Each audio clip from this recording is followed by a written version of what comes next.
Имате болки в кръста? Аз съм доктор Димитър Лашков, част от екипа на Acibadem City Clinic Умбал ортопедия и ще ви разкажа в следващите минути как помагаме на нашите пациенти да се справят с този проблем тук.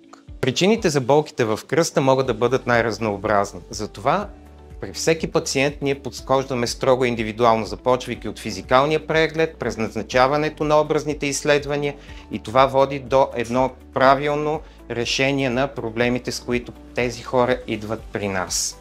Консервативните методи, които използваме за лечение на болката в кръста, включват инфилтрации или инжекции под рентгенов контрол с различен химичен елемент. Инфилтрациите ги правим под рентгенов контрол, т.е. да сме абсолютно близко до мястото на болката, и денервация с използване на електроди или криоаблация, която унищожава временно сетивните нерви и премахват болката. Методите, които използваме, са абсолютно безболезнени за пациента, не отнемат много време, не се нуждае от престой в болничното заведение и резултатите са почти мигновенни. Ако консервативните методи на лечение не доведат до желания резултат, се прибягва до оперативно лечение. Екипа ни е с богат опит, с много добри резултати, така че пациентите не бива да се притесняват от оперативното лечение.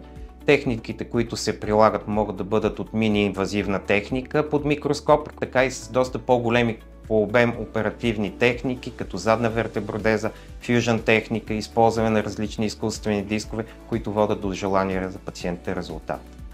В заключение мога да кажа, че в нашата болница използват всички най-съвременни методи за лечение на болките в кръста, но да не забравяме, че най-доброто лекарство си остава движението.